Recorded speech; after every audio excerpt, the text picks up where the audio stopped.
አሰላሙ አለይኩም ወራህመቱላሂ ወበረካቱ። ውድና የተከበራችሁ የቻናሌ ተከታታዮች እንዴት ናችሁ? ከኔ ጋር አልሐምዱሊላህ ረብል ዓለሚን።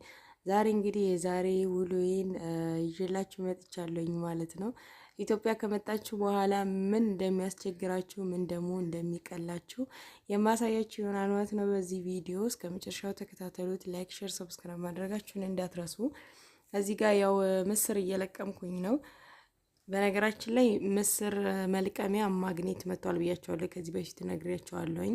ግን አሁን ላይ የምትገዙት ምስር ማለት ነው ብዙ እንትን የለውም። ወላሂ የሚለቀም አታገኙበትም። ለምን? በማግኔት ይለቅሙታል እነሱ ማለት ነው። ድሮ ያው በእጅ ስለሆነ የሚለቀመው ስለሚያደክም ስትገዙ ራሱ ምስሩን በቃ ቆሻሻ የበዛበት ነው የሚገዛው። አሁን ላይ እንደምታዩት ምስሩ ብዙም አላነሳ አንዳንድ ነገር ብቻ የአሽከት የሚባሉ ታውቃቸዋላችሁ፣ ድንቡልቡል ያሉ ማለት ነው። እነሱ አንዳንድ ስለሚመጡ ለምን እነዛን ማግኔቱ አያነሳቸውም እና ለዛ እነሱን ትለቅማላችሁ እንጂ የሚለቀም ነገር የለውም ስትገዙ ማለት ነው። ከገበሬ ካልሆነ በስተቀር ከነጋዴዎች በቃ አስተካክሎ ለቅመው ምናምን ነው የሚሸጡላችሁ። እና ከገበሬ አልገዛም እኔ ብዙ ጊዜ ከነጋዴ። በእርግጥ ያቀላቅሉታል ምናምን እየተባለ እንትን ይባላል፣ አይገዛም ብዙ። አንዱ የበሰለ አንዱ ያልበሰለ እንዳይሆን እየተባለ ማለት ነው። እና ውዶች እኔ ግን ከነጋዴ ነው የምገዛው። ወላሂ አሁን ላይ ገበሬዎቹ ራሱ ተንኮለኛ ሆነዋል፣ ልክ እንደ ነጋዴዎቹ ማለት ነው። እና ከእነሱም ጋር ቢሆን ሙሉ በሙሉ ጥርት ያለ ነገር አታገኙም። ሰው የሚገኙት ፊት ለፊት ነጋዴዎቹ የምታገኟቸው ይሻላሉ። እና ምስር ለቅሜ እንግዲህ ጨርሻለሁኝ ውዶችዬ፣ ከክቼዋለሁኝ። እኔ የምወደው እንደዚህ ነው መከካት። ከክቼ አዘጋጅቼ እንትን ስለው በጣም አሪፍ ይሆናል ማለት ነው። ግን አሁን የከካሁትን ምስር እንዴት እንደሆነ ሚስጥሩ ውልቅ እንዲልላችሁ በኋላ ላይ የማስረዳችሁ ይሆናል። ሌላው እዚህ ጋር ደግሞ ከሰል እያያያዝኩኝ ነው። ከምንም በላይ ኢትዮጵያ ውስጥ መታችሁ የሚቸግራችሁ ነገር ቢኖር እሳት ማቀጣጠል። በተለይ የመጀመሪያ ጊዜ ከመጣችሁ ሱብሃንአላህ፣ እኔ በጣም ብዙ ክብሪት ነበር የሚጨርሰው ማለት ነው። አሁን ግን ለመድኩኝ አልሐምዱሊላህ፣ ቶሎ ነው የሚቀጣጠልልኝ። እዚህ ጋር አሁን አንድ ክብሪት ለኮስኩኝ ምሳሌ፣ በዛው ነው የሚነድልኝ ማለት ነው። እንደምታይ ቪዲዮውን ምናምን አላቆመውም፣ ወዲያውኑ ይያያዝልኛል ማለት ነው። አንድ ክብሪት ነው እንትን የምለው። መጀመሪያ አካባቢ ግን እንደመጣሁኝ አቤት በቃ ብለኩሰው አያያዝ አይደለም። እዚህ ከሰል ለማያያዝ እሳት ሁላ ምድጃ ላይ እሳት ለማያያዝ ራሱ በጣም ነው እንትን የሚለው የሚያስቸግረውና የሚጠፋባችሁ። እና የመጀመሪያ ጊዜ በቃ ከመጣችሁ የምትቸገሩት ነገር ቢኖር እሳት ማያያዝ ነው። አሁን ከሰል ማያያዝ እና አንድ ሚስጥር ልንገራችሁ። መታችሁ እንደዚህ በፌስታል ምናምን እንደዚህ እያያያዛችሁ ማያያዝላችሁ ከሆነ ማለት ነው ነጭ ጋዝ ትገዙና፣ በእርግጥ አሁን ውድ ነው። 1 ሊትር 100 ብር ነው፣ 100 ምናምን ብር ይሁን መሰለኝ 1 ሊትር ማለት ነው። እኔ አሁን መግዛት ይቻላል፣ ግን እምቢ ሲለኝ በነበረበት ሰዓት ከሰሉን ማያይዘው እንደዚህ እንጨት ምናምን የተሰነጣጠቁ አድርግና ከዛ ትንሽ የነጭ ጋዝ ጠባ አድርግበታለሁ። ከዛ ወዲያውኑ ቦግ ይላል። በቃ የላይኛው እንጨት ነዶ ሲያበቃ ከሰሉ ይያያዝላችኋል ማለት ነው። እንደዛ ነበር የማደርገው። አሁን በቃ በፌስታልም ቢሆን እንደዚች ፌስታል፣ ነጭ ፌስታል አሁን እኔ እንዳደረኳት ቆረጥ አድርጋችሁ ታመጡና እንጨቱን ታያይዙታላችሁ። ከዛ በቃ የላይኛው እንጨቱ ሲነድ ነዶ ካለቀ በኋላ ኦሬዲ ከሰሉ እንትን ይያያዛል ማለት ነው። እና ውዶችዬ ይህንን ይመስላል። የሚከብዳችሁ እሳት ማያያዝ ነው። ሌላው ነገር ቀላል ነው። እዚህ ጋር ሽንኩርት ምናምን ትከትፋላችሁ። አሁን በዚህ በእኛ ባለንበት ሁኔታ አብዛኛው ሰው የሚገርማችሁ ነገር የሰራው ሳውዲ አረቢያ ያለ ሰው ሀታ አሁን እንኳን እዚህኛ ጋር እንኳን ይሻላል እንላለን። ወላሂ ገጠሩ ውስጥ በጣም መብራት ምናምን ችግር ያለበት ቦታ ውስጥ ሁላ ምን የመሰለ ቤት የተሰራለ አረብ ሀገር ሆኖ ማለት ነው። በጣም አሪፍ ቤቶች ተሰርተዋል። ግን እዛ ቦታ ላይ የውሃ ችግር የመብራት ችግር አጠይቁኝ። ውሃ ሁላ ራሱ ሌላ ቦታ ሂዶ ነው የሚቀዳው በወገብ ማለት ነው። ቤት ያልገባበት ውሃ የማይገባበት ሀገር ላይ ብዙ እህቶች ናቸው የሰሩት። እና የኔ ቪዲዮ አንዳንድ ጊዜ ይጠቅማቸዋል ብዬ አስባለሁኝ። በዚሁ አጋጣሚ ሼር እና ላይክ ማድረግ እንዳትረሱ ማለት ነው። እና ይችን መፈቅፈቂያ ደግሞ አምጡ ብያችሁ ነበረ እና ለቲማቲም ነው የምትሆነው ይቺ ቲማቲም በቃ ትፈቀፍቁታላችሁ። ተልጦ ነው ወይ እንዴት ነው ምናምን ብላችሁም የጠየቃችሁኝ አላችሁ።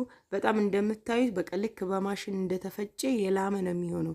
ግን ይሄ እንትኑ ልጫው ከላይ ያለው እንደምታዩት እየጣልኩት ነው የወረወርኩት ነው ማለት ነው።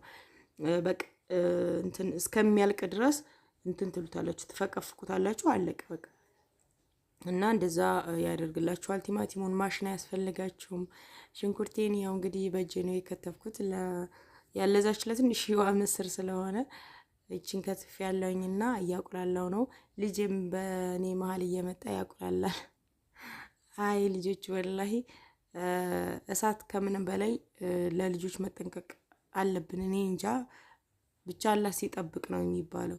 በጣም አሁን በጎረቤት እንደዚህ የተበሉ ልጆች ምናምን ሳይ ወላሂ በጣም ነው የምፈራው ማለት ነው። ግን ምንም ማድረግ አንችልም።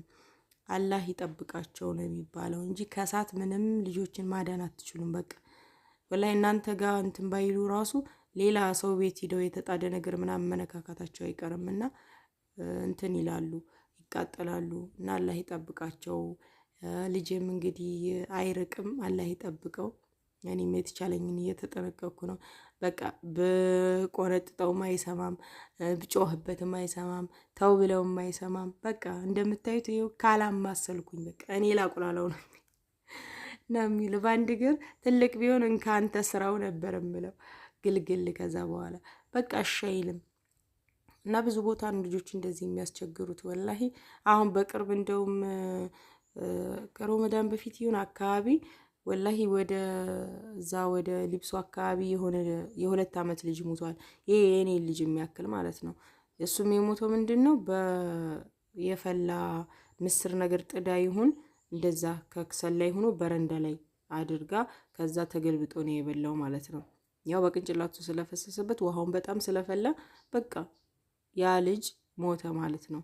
እና ውድቺ በጣም የሚዘገን ነገር ነው ኢትዮጵያ ውስጥ ያለው እሳት መብላት ምናምን። በዚሁ አጋጣሚ ወላሂ እናቲቱ በጣም ትልቅ ነዳማ አላህ ያመጣው የጻፈው ላይቀር ግን በቃ የመጨረሻ ጸጸት ሆኗታልና አላህ ጽናቱን ይስጣት። ግን በጣም ከባድ ነው ውዶችዬ። እሳትን ከምንም በላይ ልንጠነቀቅ ይገባል። ከምንም በላይ የህፃን ልጆች ጠባሳ ፊታቸው ላይ በተለይ ያለ ነገር ምናምን እንደዚህ እሳት በልቷቸው ወላይ ትምህርት ቤት አሁን ስታዩ ጓደኞቻቸው ሲያላግጡባቸው ምናምን ወላሂ እኔ በጣም ነው የምሳቀቀው፣ ውስጥ ይደማል።